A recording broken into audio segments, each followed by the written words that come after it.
Bueno, bienvenidos a un nuevo episodio de nuestro FENAL Podcast. Tenemos un invitado supremamente especial. Doctor, muchas gracias por A acompañarnos. ustedes. El doctor Juan Gómez Martínez, exalcalde de nuestra ciudad.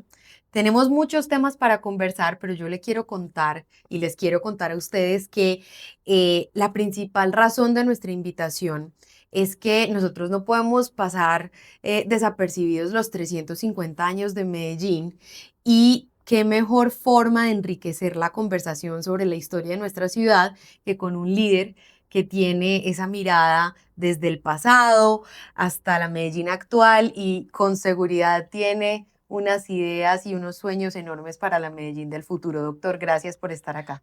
A ustedes muchas gracias por darme esta oportunidad de estar otra vez frente a las cámaras. Hacía años no Qué estaba por rico, ahí.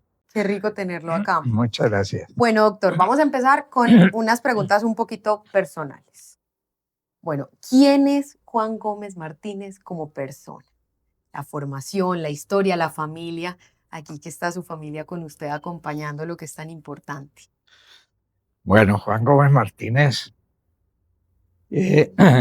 hijo de Fernando Gómez Martínez, porque mi mamá era Martínez y por eso tengo los mismos apellidos de mi papá.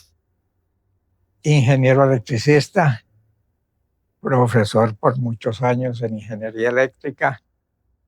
Tengo mi oficina de ingeniero. Nunca he ejercido la ingeniería. Me metí en la política y he ocupado un montón de cargos. Sí. ¿Y su familia? ¿También en la política, en el sector privado, en la academia? La familia, ninguno salió político. 5 hijos y ninguno Familia político. grande. Sí, Familia ninguno político. grande. Los han castigado, sí, porque que tienen un papá político. Hijo de político, entonces no le dan empleo. Y los hijos míos son desempleados por la política del papá. Ok. Bueno, doctor, ¿qué recuerdos de infancia o de juventud en Medellín marcaron su forma de ver la ciudad, del país? ¿Y cómo entra la política?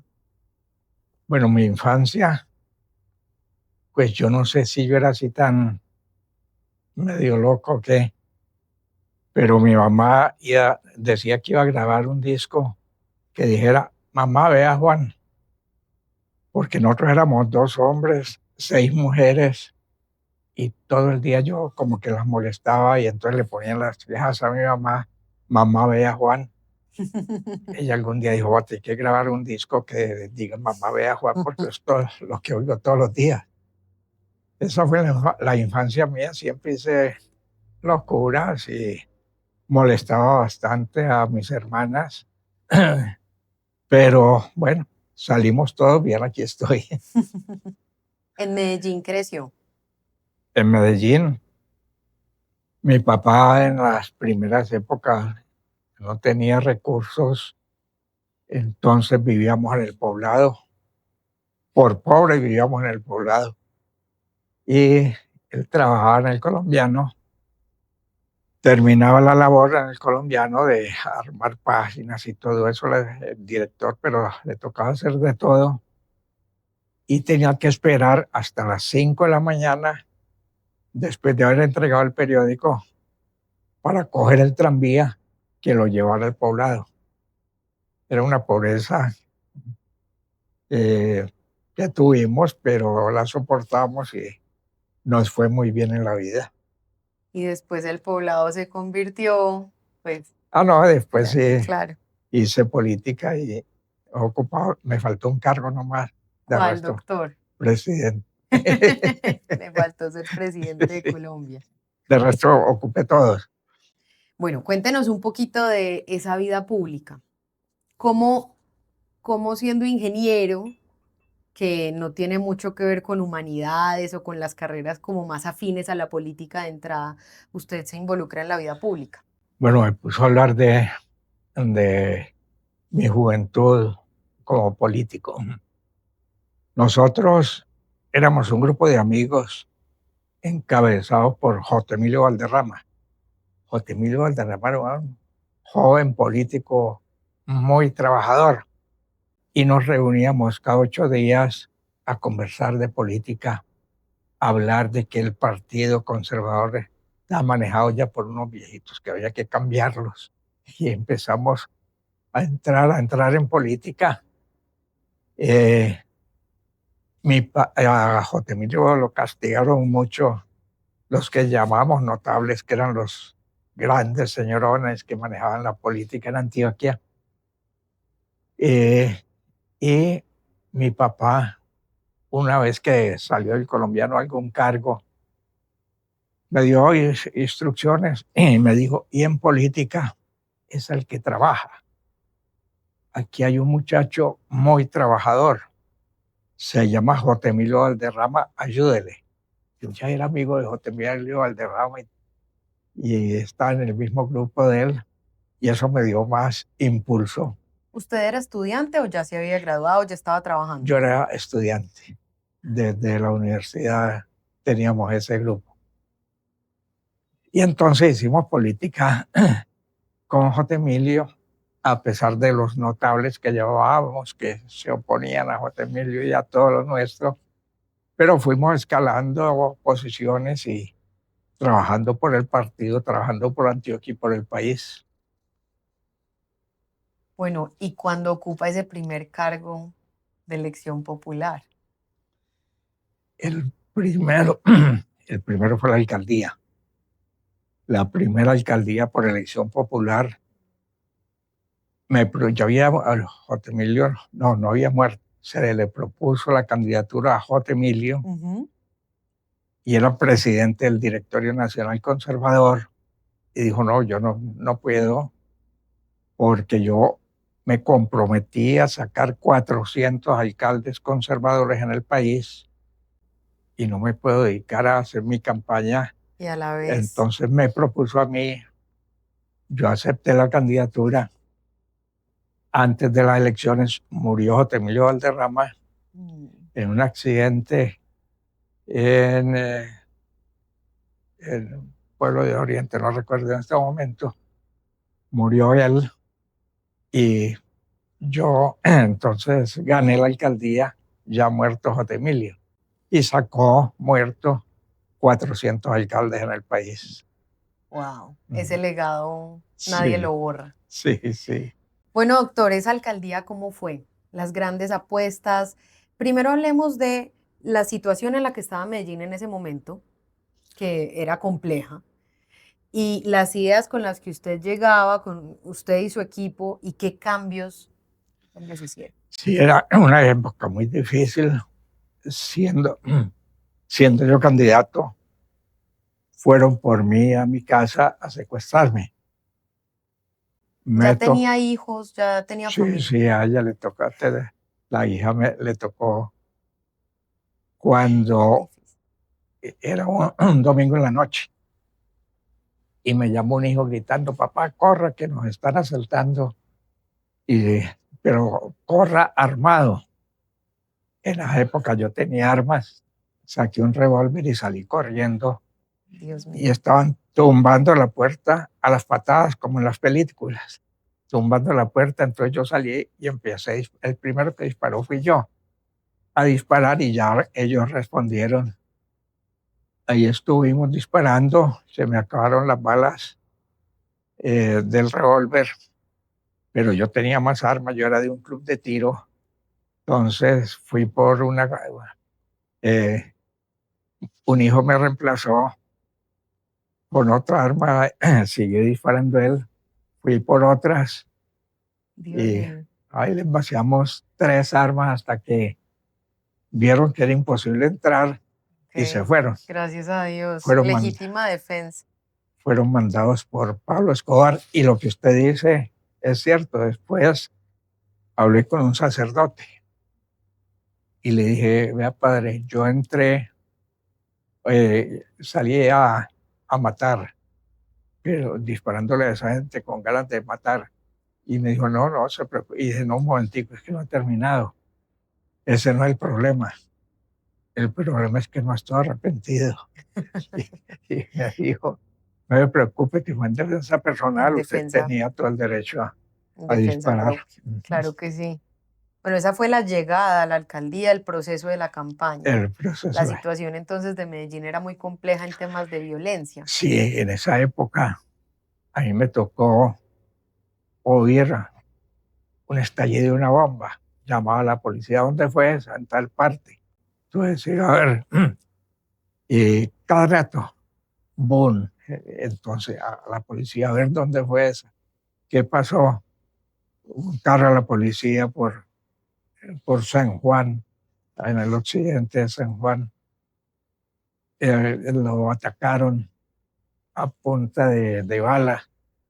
No, eso fue muy duro me tocó, porque eso era baleos, tuve que poner toque de queda varias veces, la gente me criticaba, tuve que exigir que todos los carros en la noche anduvieran con la luz interna prendida para poder ver quién iba y de pronto iba alguno de esos baracos entonces o narcos, entonces los podíamos ver.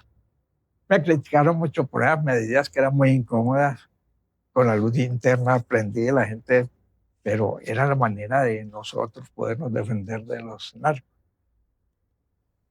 Eso fue muy duro.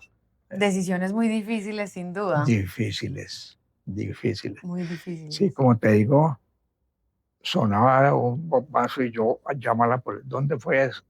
Eso era frecuente. Y sin las herramientas tecnológicas que hay hoy. O sea, sin el celular, WhatsApp, ni todo esto, las cámaras. Y sin el apoyo del gobierno nacional.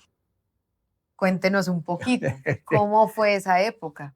En esa época yo llamaba al presidente que me ayudara, que me mandara más fuerza pública.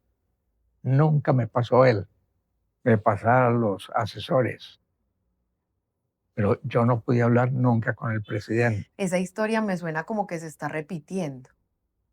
De pronto De sí, pronto, no sé. yo siento que se está como repitiendo actualmente. Me suena conocida. Bueno, los proyectos que usted impulsó con su equipo de trabajo, o sea, ¿qué, qué le dejaron a Medellín en esos años de gobierno? Bueno, tuve eh, unos proyectos por valorización. Las avenidas, las vías en el poblado, hacerlas, pero como era por valorización, a la gente no le pueden tocar el bolsillo y todos me perseguían, ¿cómo? Por valorización. Recuerdo mucho que eran las vías del poblado y la carrera 76 en Belén.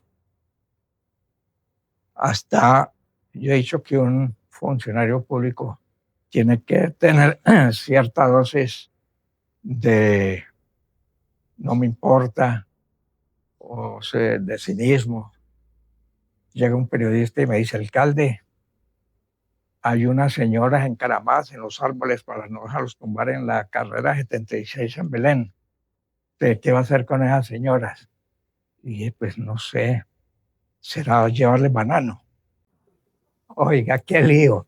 Nos dijo Mica, pero se bajaron. Otro. Así tenía que ser un alcalde con cinismo. Hay una huelga de hambre de los estudiantes en la Universidad de Antioquia. ¿Usted qué va a hacer? Yo, pues, eso no es lo que llaman el libre desarrollo de la personalidad. ¿Y Si qué quieren estaban comer, pidiendo? yo no sé, nunca supe. Si quieren comer, que coman. Si no quieren comer, que no coman. Tienen todo su derecho al desarrollo de la personalidad. Levantaron la huelga de hambre y no pasó nada. Por eso, desde esa época. Cuéntenos más anécdotas, esto está buenísimo. No, Ve aquí al a equipo como lo tiene. pero era así, y por eso yo he dicho que el administrador tiene que tener cierta dosis de no me importa, de cinismo. Una vez en una reunión en Belén, muy complicada, era hasta unas monjas, había mucho público, en contra del alcalde, por supuesto. Hablé y estaba tan álgido eso que la policía me sacó. ¿Y qué tema era o de qué? Era la 76, la carrera Ya. 76, me sacaron custodiado. Y de pronto me gritó por allá un muchacho, cínico. Y yo, ¿qué? Cínico. ¿Qué hombre? Cínico. No te oigo. Y entonces el que iba atrás, el secretario privado, me dijo, además de cínico, sordo. Esa era, esa era una época muy difícil, pero no podía uno dejar de caer. Firme. Sí. Esos grandes proyectos requieren un Oye, costo muy grande. difícil. Sí. De las decisiones más difíciles que haya tenido que tomar. Pues esas, valorización, que la gente no entiende que es un beneficio. Es que hasta creo que el tema explica muy bien qué es el impuesto de valorización. Es pagar parte del mayor valor que adquiere un predio cuando se hace una obra pública que lo beneficia. El propietario sale ganando porque su predio adquiere mayor valor y paga parte de eso, Y pero la gente no. fueron obras que intervenían lugares sensibles, entonces las señoras en los árboles, todo. Eso sí. Claro. Bueno, y el tema, por supuesto, de la relación con el gobierno nacional, la situación de Ah, no, seguridad. ese era mucho. Hasta una vez sacó el presidente un decreto que ciudades donde hubiera conflictos nombraría alcalde militar. Eso era dirigido. Y los Mm. periodistas fueron a entrevistarme, ¿usted qué opina? Y yo sí, sé del decreto, pero de aquí me sacan en 4 tablas de la alcaldía. Y sí, allá tenía mi alcoba y hasta llevé ropa por si acaso. Me tocaba dormir allá. Y eso de sacarme en 4 tablas, me tenían que matar. Y al día siguiente derogaron el decreto. Wow, Era muy difícil, pero uno tenía que responder como debía ser. claro. Ya le cuento, era tan malas las relaciones con la presidencia que yo estaba en el Japón en alguna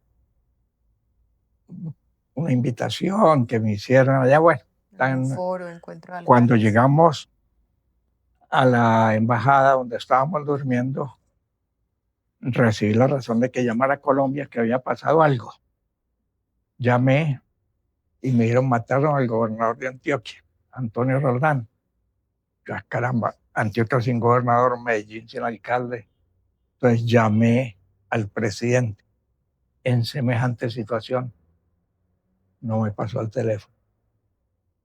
Me pasó uno de los asesores y le dije, yo estoy en el Japón, ayúdenme para irme temprano y estar Llegar. allá para solucionar o estar en el problema. No me pasó al presidente de Medellín, lo abandonaron por completo, fue muy difícil. Usted sigue hablando y yo sigo diciendo, No, es me que, suena muy conocida esa historia en la actualidad. Este Fenal Podcast lo escuchan, lo ven empresarios y también público muy joven, emprendedores o estudiantes. Cuéntenos un poquito, pues, el periodo en el que usted gobernó y aparte cómo era esa Medellín de ese entonces. Había, no había metro, había, no había metrocable, había qué tipo de transporte, qué tipo de buses, qué tipo de edificios, todo. O sea, cuéntenos un poquito para que nos lo imaginemos entre todos. bueno, esa época así de difícil, como le he comentado, tuvimos la gran decisión de los empresarios que ninguno se fue a Medellín, nadie. Y me lo dijo en Bogotá el dueño de un restaurante que estaba yo allá y el restaurante solo. Y le dije, ¿qué pasó? Que la gente no viene. En Medellín uno va a un restaurante y es normal. Digo, no, es que allá son muy guapos, aquí a la gente le da miedo salir en esa época. Y era cierto, aquí siguió la gente normalmente, los empresarios trabajando, nadie se fue de Medellín por miedo. Medellín siguió para adelante, bombas, como decía ahora, era cada rato que explotaban, pero la gente firme, ayudando, trabajando por Medellín. Y el metro, eh, pues se estaba hablando, un alcalde anterior, Jorge Valencia Jaramillo, fue el que empezó a hablar que queramos el metro desde ya y hacer una campaña, pero con el consorcio hubo desacuerdos y se paró la construcción del metro. A mí me tocó, eso fue en la segunda alcaldía, me tocó hablar con el presidente y con eh, Jero Bush para ver cómo reanudamos la obra del metro. Me autorizaron, fui a España, el embajador Ernesto Samper en España nos prestó la embajada para reunirnos allá con los del metro, con el consorcio. Llegamos a un acuerdo para un nuevo contrato y eh, íbamos a firmar el contrato en Medellín, lo redactamos aquí, nos reunimos el día que convinimos para firmarlo. Y, ya iba a llegar la medianoche cuando se decía el término para firmar el contrato y dijeron los españoles, definitivamente nosotros no firmamos ese contrato. Ah, Dios me dio a mío mí, bendito. no lo digo porque es en público, pero siempre me dio una rabia. Sí. Me levanté y parado les dije, bueno, señores, no hay firma, no hay contrato, no hay metro. Buenas noches. Y me fui en el Hotel Belfort, en el Poblado. Me persiguieron los alemanes. Y en el lobby del hotel me alcanzaron. Dijeron, nosotros sí firmamos el contrato. Y les dije, pero yo no me entiendo con los socios españoles. Si ustedes quieren firmar, lo firman. Si quieren seguir con los españoles, sigan con ellos. Pero yo me entiendo con ustedes. Y así fue, firmamos el nuevo contrato. Los españoles quedaron de segundo término porque los alemanes eran los que manejaban todo y pudimos hacer el metro. Fueron épocas en todos los órdenes muy difíciles, pero bueno, salimos de todo eso. Pero qué gran legado, Sí, sí. impresionante. Su equipo de trabajo, doctor, ¿qué secretarías tenía en ese entonces? Maravilloso. Le cuento que en un consejo de gobierno, la oficina mía era en el segundo piso, en la Alpujarra. Después en la segunda alcaldía me pasé para el piso 11.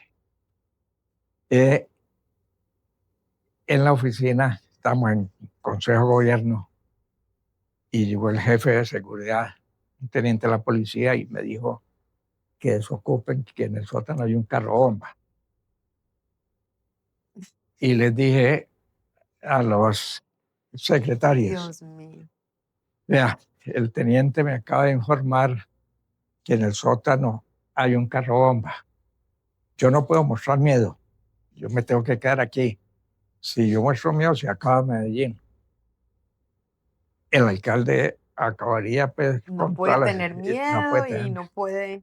Me tengo que quedar aquí, los autorizo a que se vayan y después hacemos el consejo de gobierno.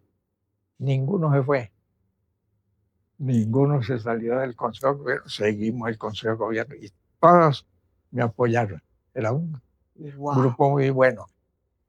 Había un secretario que todo lo volvía un chiste, todo era para él, le sacaba humor.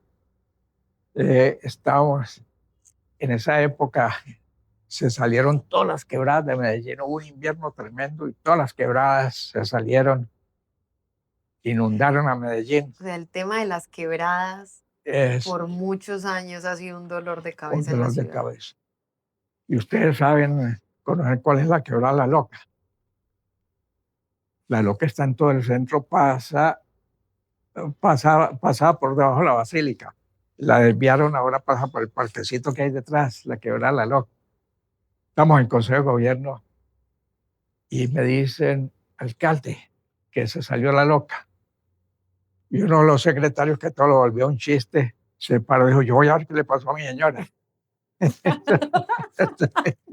Entonces, eso era así, siquiera había quien. Ni siquiera había humor Sí, para los chicharrones del día a día. sí.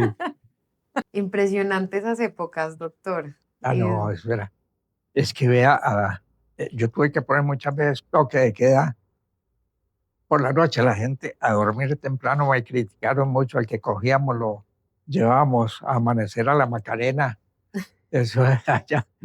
Pues cogíamos uno que andaba a la hora que no era y para la Macarena.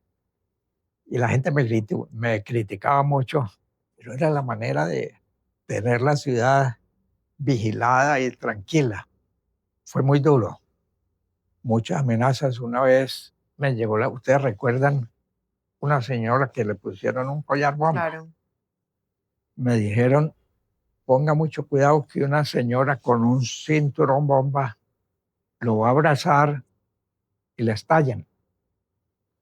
Y fui a la Macarena a una corrida, salió una señora, ay, alcalde, yo lo quiero mucho, y me abrazó y aquí fue. Yo hasta creo que quedé muy mal porque la toqué por todas partes. A ver dónde estaba la bomba. Y no, no era esa la de la bomba. Seguramente era por verme correr. Ay, se salvó varias veces, Muchas, sí. muchas. En la casa, pues, hubo un avaleo atrás. Ahí tengo el pedazo de puerta con los huecos del avaleo que tuvimos en la casa. Bueno, ya había salido de la alcaldía y me pusieron un carro bomba y me destruyeron la casa en el poblado. De eso estoy viviendo en Río Negro. Ay, doctor. Y me tocaron muchas. Uf, bueno, lo que hace aún más valioso su legado con esa valentía, porque es que no cualquiera se le mide a enfrentar eso. Bueno, no es valentía, era que me tocaba y no podía Cualquiera se correr. hubiera ido corriendo. Es valentía pura. Mucha admiración, doctor, de Muchas verdad. gracias. Medellín cumple 350 años. Los cumplió hace poquito y Sí, pues sigue vigente esa sí. celebración. ¿Cómo describe Medellín? Si tuviera que describir a Medellín como una persona, ¿cómo describiría a Medellín? Bueno, como una mujer más bien que una persona. Me dio una ciudad bonita, agradable, amable. Tuvo sus problemas, los tuvo, muy graves, pero es una ciudad muy atractiva. Aquí el turista llega y encuentra una ciudad muy querida, muy amable, un clima muy bueno.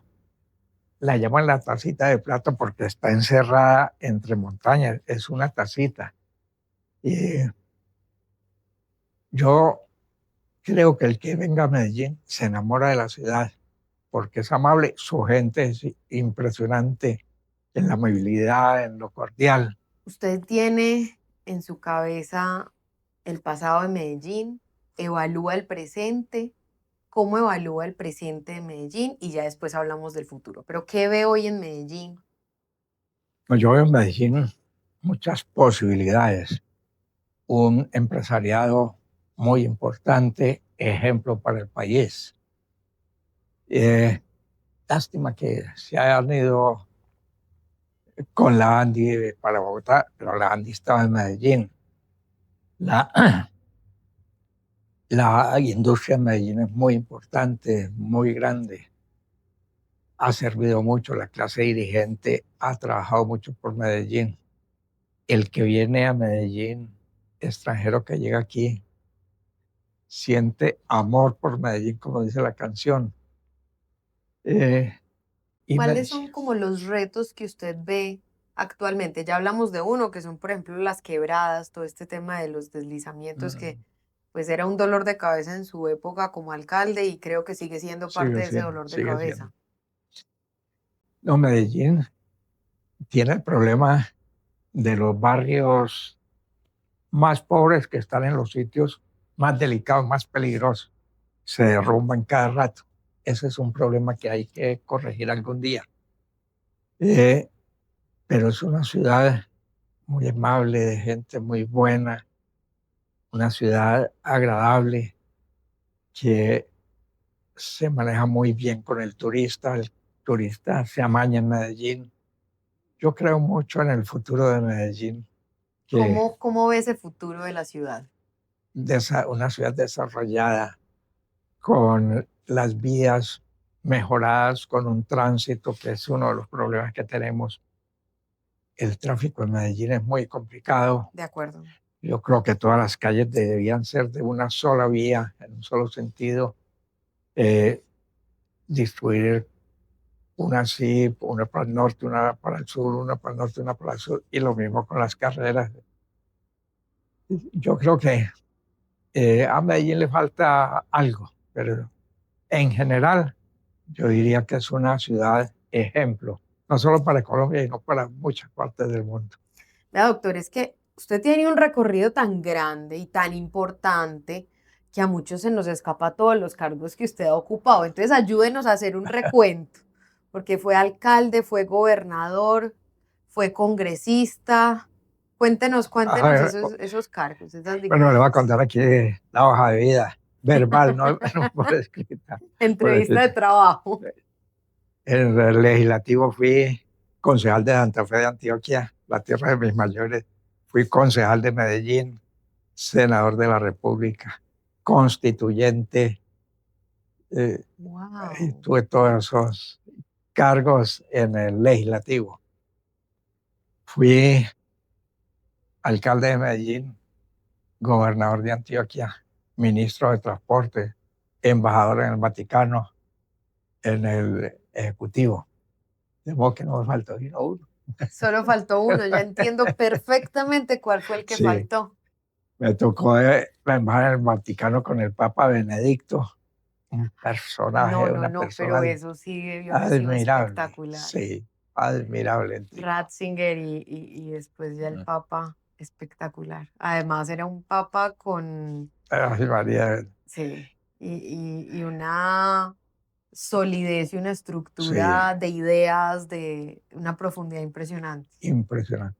Y un tipo hasta sencillo, tímido de pronto. Sí, un poco tímido. Y ahí me pasaron también cosas montañeras de uno. Cuéntenos una vez, ya nos dijo, ya le toca contar. Cuando llegué, me dieron las instrucciones del protocolo. A usted lo recoge un carro del Vaticano con un gentil hombre. Gentiles hombres son los que están alrededor del Papa prestando servicios. A usted lo recoge el carro con un gentil hombre. Hay otro carro para su señora y van al Vaticano. La Guardia Suiza le rinde honores en el patio, se me olvida el nombre en este momento. Después de los honores de la Guardia Suiza, lo suben al piso de la oficina del Santo Padre, lo llevan al salón de los embajadores, ahí espera, sale un obispo, va por usted y lo lleva ya a la oficina del Papa. Cuando es un embajador católico, hay la costumbre de que al saludarlo le hace una genuflexión y le besa el anillo. Yo fui con todo eso, pues esperé ahí en la sala de los embajadores y llegó el obispo, ya es su turno, me llevó donde el Papa, tocó, abrió la puerta el Papa y lo veo yo de frente y me olvidé de salir el anillo de la genuflexión. Lo saludé como cualquier paisaje. ¿Qué ha habido? ¿Cómo va? Sí. ¿Qué hay de la familia? Sí, me pasó eso, pero después a Ah, la salida sí, le besé el ay, ay, anillo y ay. todo, ya O sea, corregí. no lo regañaron por protocolo después, porque a la No, salida, sí, a la salida lo arregló. exacto. Wow, doctor, no, qué gran recorrido de verdad y pues qué honor tenerlo aquí No, compartiendo todas esas experiencias con nosotros en nuestro FENAL Podcast. muchas gracias. Es que me ha tocado muchas cosas en la vida. Mucha. Entonces, Doctor, vamos a entrar a esta sección que se llama ping pong. Entonces yo le doy dos opciones y usted escoge una Ah, de bueno, ellas. Entonces, ¿Medellín de ayer o Medellín de hoy? Medellín de hoy. ¿Política local o política internacional? Local, ¿Derecha o izquierda? derecho. Muy bien. No quería hablar de bueno, Eso bueno, no tiene pierde. ¿Decisiones técnicas o decisiones humanas? humanas, ¿Optimismo o prudencia? prudencia. ¿Liderazgo firme o liderazgo conciliador? No, mejor el firme. Firme. ¿Medellín industrial o Medellín creativa? Bueno, hay las dos cosas en este momento, de modo que quedémonos con las dos. ¿El poder o el servicio? Servicio, ¿Historia o futuro? futuro. Muchas gracias. Bueno, y ahora son tres preguntas. ¿Sintió miedo real por su vida mientras fue alcalde de Medellín? Pues no, no sentía miedo. Y yo decía, el alcalde en estos momentos no puede mostrar miedo. Donde uno muestre miedo, se acaba Medellín. Claro. Entonces, no era un acto muy heroico el que, ¿no? De verdad, yo no sentía miedo, sentía más la responsabilidad por la ciudad. Si usted lo que tenía era un compromiso y una responsabilidad tremenda. Exactamente. Pues no me Y podía, valentía, doctor. pues, Mucha valentía. ¿Hubo decisiones que tomó bajo presión que hoy con el tiempo habría hecho diferentes? no, yo creo que siempre tomé las decisiones que se debían tomar en ese momento. Ok. ¿Alguna vez tuvo que negociar con personas o sectores con los que moralmente no estaba de acuerdo para gobernar? Nunca. La prensa bogotana decía que yo era amigo de Pablo Escobar, que nunca lo conocí. Sí, estuvo en el colombiano, cuando yo trabajaba en el colombiano, estuvo con un sacerdote. Y Cuéntenos esa historia. Ya hablando de eso, así, cuéntenos esa ya, historia. el sacerdote fue el que habló. Estaba el sacerdote aquí, Pablo Escobar a un lado y yo al frente. Y me dijo, vea, don Pablo está haciendo una obra muy bonita.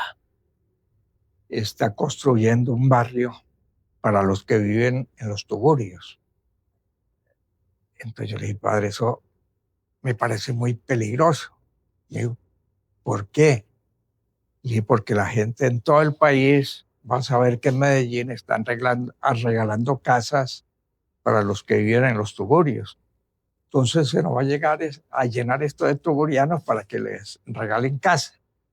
Y dijo, no, no, don Pablo tiene eso muy bien estudiado, tiene unas visitadoras sociales y se le da casa al que de verdad la Dios mío. necesita. Pablo Callado. Y es saber si publica algo sobre esa obra. Y le dije, bueno, yo la publico, pero sin nombres de quién. Y él se le notó la rabia que le dio a Pablo. Y ahí sí habló y me dijo, entiendo, doctor, entiendo, yo no estoy interesado en que publique mi nombre, pero publique la obra. Y le dije, así sí. Después mandó por mí a secuestrarme. Un mensajito Pues, mandó. Mensajito muy cariñoso, ¿no? Y otras tres preguntas del público, porque nosotros contamos en redes sociales que usted iba a ser nuestro invitado al final podcast, entonces le mandaron tres preguntas. qué Una, miedo. tome agüita, Ya mentiras, tomé. están tranquilitas. ¿Qué consejo le daría a los jóvenes que hoy quieren entrar a la política sin perder sus valores? Bueno, esa última Importante. parte es la más importante, sin perder sus valores. Primero, si van a entrar en la política para enriquecerse, no entren. Ahí no es. No, el político que entra para enriquecerse es un político peligroso, hace más daños que beneficios para la ciudad. De modo que piensen que la política es para prestar servicios, no para enriquecer. Importantísimo. Si hoy fuera alcalde otra vez, ¿qué sería lo primero que haría? Lo primero que haría, el tráfico de Medellín está vuelto un caos. Sí, Aumentaría el número de agentes de tránsito de acuerdo. que estuvieran en las calles, no dejarle las sanciones a las cámaras. Eso me parece ridículo porque la gente no cumple las normas y la administración piensa que las cámaras van a sancionar o no. Que la gente tiene que educar al conductor, decirle, vio lo que está haciendo, se pasó el semáforo en rojo, eso no se puede. Bueno, la presencia del agente de tránsito es esencial, no las cámaras. Coincidimos en que uno de los grandes retos, y como gremio lo hemos dicho y trabajamos por eso, uno de los grandes retos que tiene Medellín es la movilidad. La movilidad. Yo generalmente le digo a las secretarías de movilidad, ustedes no se deberían llamar movilidad, sino competitividad, porque es que la Secretaría de Movilidad, si quiere promover una buena movilidad, pues está promoviendo es la competitividad de la ciudad. Sí. Y la última, dándole las gracias por Muchas acompañarnos y gracias a por ti. este montón de enseñanzas. ¿Vale la pena seguir creyendo en la transformación pública en Colombia? Sí, claro. Vale la pena, hay que impulsarla, hay que transformarla, porque todavía falta.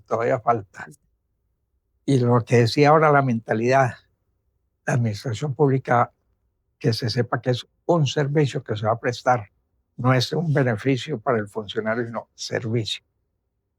Doctor, gracias por su generosidad, por su Ustedes, tiempo, por compartir tantas enseñanzas, tantos aprendizajes. Lo admiramos, lo queremos mucho en esta casa muchas gracias, y que esta sea la primera de muchas conversaciones en el FENAL Podcast y demás espacios muchas que gracias. tenemos. Por el tiempo no se preocupe, que yo soy jubilado ya. Me encanta. Bienvenido siempre acá. Muchas gracias. FENAL Podcast.